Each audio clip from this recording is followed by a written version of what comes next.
G'day guys, welcome to the next episode of my 79 series build. Today we are going to be painting the chassis. I'm going to raptor all the chassis and then after that I'll be gloss painting my arms and diff housing.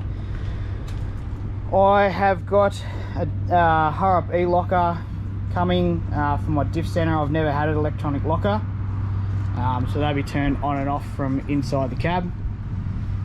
I've always wanted one, I've never had one, so we'll be installing that. I'll probably get my mate Pat to give me a hand. He's done a few diffs in his time. I was going to pull it all apart out here and paint the chassis and all the arms and diff housing outside out here in one go, but it's going to be easy just to cover all the diff and arms, raptor coat the chassis, and then I'll take it all inside again, put it back where it normally sits, and then I will take the arms out, paint them separate once I put the car back down the back down there.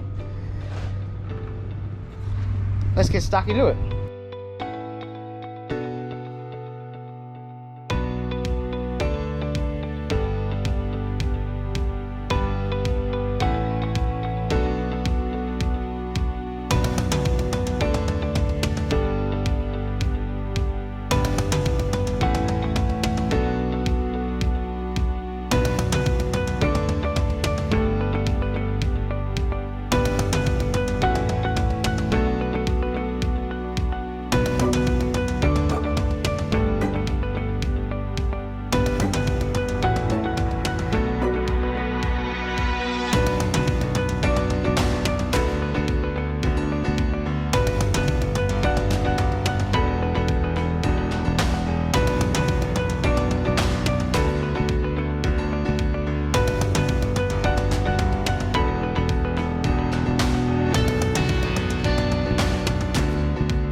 I was in a bit of a rush the other day, so I didn't show you me actually putting it onto the housing with the springs and everything in. I just wanted it back on the ground. Yesterday I took advantage of the great weather we've been having. Got all that smashed out yesterday, as you probably saw at the start of the video. I've got a few issues today. I want to try and get this diff back out, obviously to paint the arms and the housing. We've got a little problem with it side shifted a little bit. I followed all the instructions, but the only thing I can think of is this arm's perhaps just a little bit too long. It's much longer than that one, so I think it's just shifted across a little bit. Nothing's tight, so I'm pretty sure it just drifted across, because when I slapped it in there the other day just so I could get it mobile again, it was I didn't have the diff centered, so we'll have to just try centering it and putting it all back together, make sure the top arms are correct. I had a look at the instructions on the wall over there. It does give you a length that you should pretty much be starting from, so I'll pull them out and make sure they are the right length. As you can see, there's not much thread on that one, and a lot of thread on that one. So we'll be doing that today. Alright, let's get stuck into it. Alright guys, so we're just going to give this a quick rub down, tape up the sections I don't want to paint. I've got to do that arm, and I've got the two long arms over there, so we'll get stuck into it.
Alright guys, that's it for this episode. As you can see, it's back on the ground.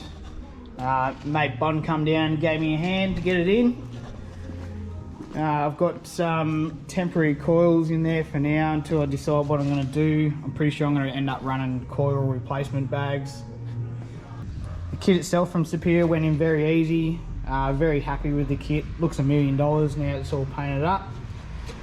Time to move back onto the LS2 side of things. Mark's adapter stuff turned up this week. There's a box of it up there, so I'll go through the manual and all that during the week. Thanks for watching the episode, guys. I'll see you on the next one.